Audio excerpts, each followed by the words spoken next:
Hello, I'm Kurt Lidke, Executive Director of Klamath Film, and you just watched Go Fish, a lighthearted look at brothers who just can't seem to catch a break. With us is the film's director, Josh Brine. Josh, thank you so much for joining us. Yeah, cheers. So this short film is a sequel to a film that we've shown previously at Klamath Independent Film Festival, Fish Out of Water. I immediately recognized the characters and remembered how the lead character broke his leg and all that, but it took me a while to connect when exactly did I see that one. But it's great how this picks right back up and doesn't miss a beat. So should we plan on seeing the further misadventures of these brothers at some point? Or? Maybe we have ideas written out, and that's kind of how this one came to be. It was during the Fish Out of Water that we just had that's how we wrote this. Myself and my co-writer Jacob. It was just joking around, and then we were filming Fish Out of Water. We kept joking. Go Fish became a thing because we had more ideas. Like, what if we broke his other leg? And anyway, so we do have ideas for a third one that we have written down, but nothing in the works right now. We've got some other things we're focusing on, but if it does work out, we will. Yes, we'll make something. We'll continue the story. Great. Well, the characters in this are great. I really love the dynamic between your two leads. To me, it feels very reminiscent of the Comedy Central show Workaholics. Yeah. Kind of a spiritual successor as far as the characters' personalities and kind of the hijinks that they get into. But where did you draw inspiration for these characters and their story arc? Does any of it come from true to life personal experiences, or just trying to be funny? Yeah. There's always that. It's just trying to, we find something that's funny about a character, and then it usually works in the reverse. Like, we find things that are funny or things that we just think are really interesting. Like with Calvin, it's like, this person who I don't know, we don't know really how he makes money. That was funny to us, and then the character themselves kind of come in reverse. Like, we find characteristics, and later on we realize, oh, that's why, or that's who they are, and that makes sense to us. So the characters we never draw straight inspiration from either end, but in the end we looked back and realized these characters actually, and I haven't seen this film in a decade, but they're very similar to Colin Hanks and Jack Black from Orange County. Orange County. Yeah. I was thinking kind of the same sort of thing. If not Workaholics, that was also kind of where I was going to go. Yeah, and I mean, again, I haven't seen that in such a long time, but it's funny how our minds work with that, where like inspiration just gets buried and it pops up when you least expect it, and you don't even know where it came from. Anyway, so that's for me. I look back and like, that's probably where they came from, because our Calvin is very similar to Jack Black's character. He's just like a bum. We don't know how he makes money, but he's just filled with these crazy ideas.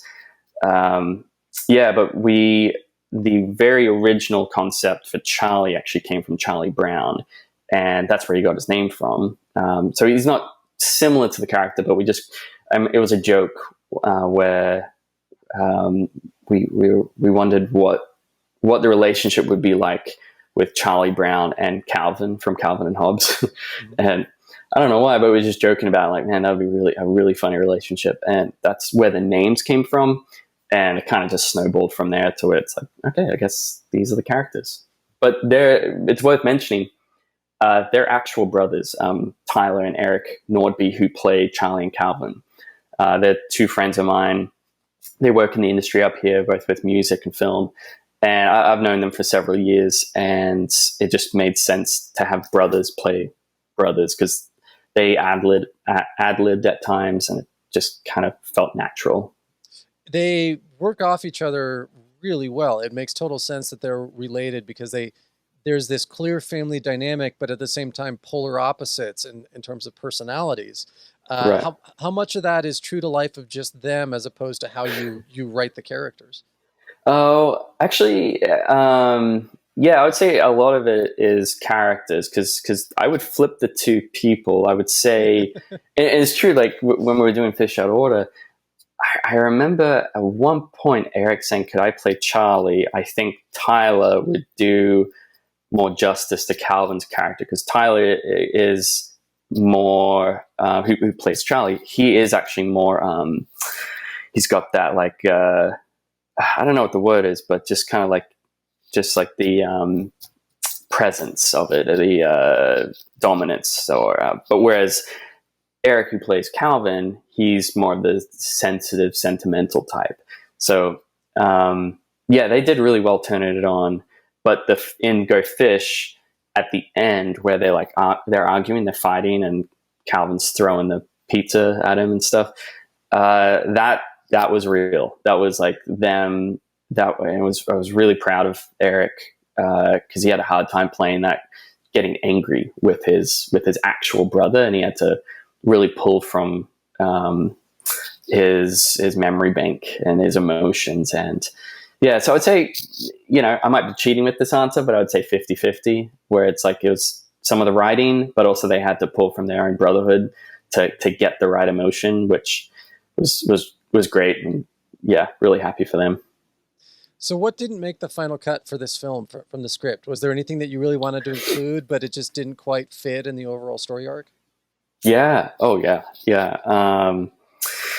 Yeah, I wanted to keep it going after, like, so Calvin gets the job, and I wanted to show more of that, kind of show like what that looks like afterward. I didn't want it to end there, but what we did, so that was in the writing, but in the actual production, we actually filmed. We've probably got like a whole 3-4 minutes that is filmed and edited. Everything it's fully done.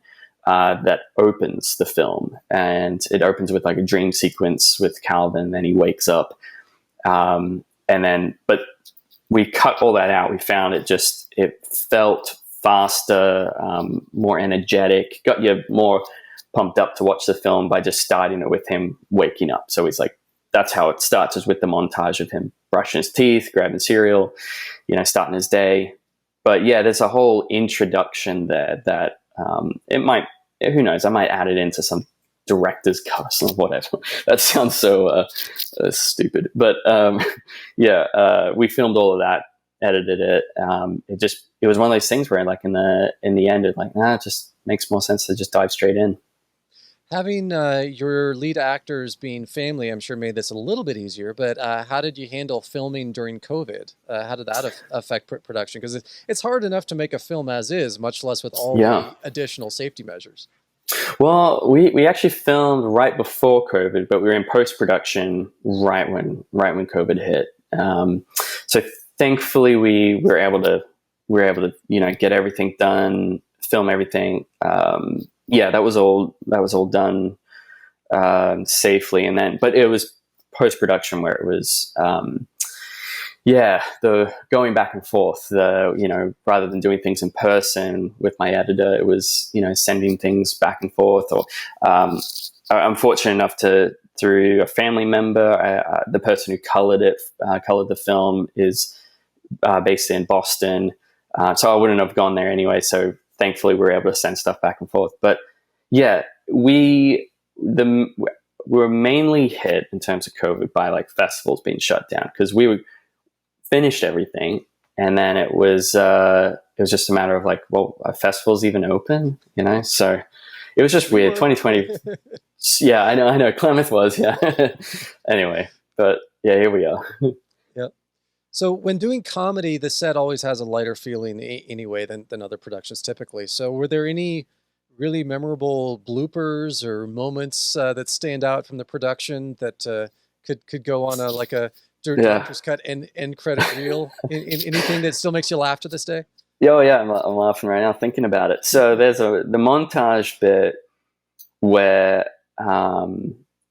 so Calvin says, "What happened last night?" He's sitting on his mattress, his air bed, and then anyway, cuts to the night before that. It's a montage. We go through the times of 10 p.m., 2 a.m., whatever, and it's just them getting trashed the night before.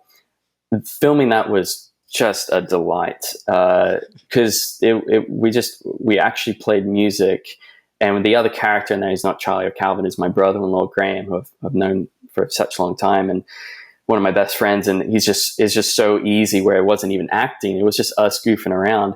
And they really did get trashed. We've just set the camera up and gave them a bunch of props and just said, go for it. And we're blasting just all kinds of music. And it got really funny when one of them, it could have been Eric, who played Calvin, I think he said, let's put System of a Down on, which was just, for me, it was really tough to listen to. But it was just so funny just watching them just go nuts. Yeah, I was basically just watching a comedy show for like 3 hours that evening, watching them just go nuts and dance around in the backyard. And yeah, that was so much fun. Yeah, but only like 10 seconds or 15 seconds of it made it into the cut. But yeah, I actually thought this would make a great music video, just them just running around being stupid. It was great.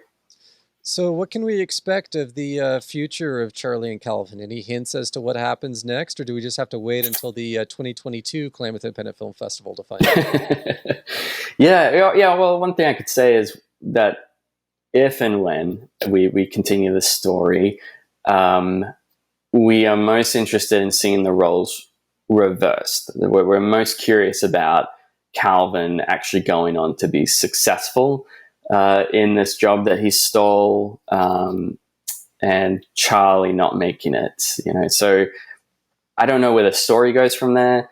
And we got some other ideas, but that's what we're most interested in, is that idea of from how you meet the characters in the Fish Out of Water, seeing it continue where now they're completely flipped, and what that does to their brotherhood. So we'll see. Well, what do you hope that people take away from watching Go Fish, aside from saying, okay, you need to go watch Fish Out of Water too, if you enjoy Go Fish? Yeah. Oh, it's a mix, because we were really trying, and it's so hard with short films to, like, when you have a deeper message you're trying to convey, even in comedy, you can try and convey a deep message, and you only got so much time to do it in. But we were really trying to hit on the idea of believing in oneself, and the theme of second chances. And he was this character, Charlie, who's completely just down on his luck and can't get things right. And we were really trying to bring in like his past, and like bring in, like, we had this whole backstory of, like, the father has left the picture, but it couldn't really add that in. It just felt way too much. So yeah, I guess a message there is permitting yourself to fail, and that it's okay when things don't go the way you wanted it to go, especially coming off the back of the year of 2020. Also, finding jobs is really hard sometimes. It's ironic coming out of 2020. A lot of people look for jobs, but that's kind of where we're at as well. It's like, man, looking for jobs sucks. Well, thank you, Josh, for this film, for providing all of us a couple of laughs, and for joining us today. Go Fish will be screened on Sunday, September 19th at 1:30 p.m. in our Northern Shorts category, and available on demand all week. Thanks, Josh. We really appreciate the time. Thanks, Kurt. Appreciate it, mate.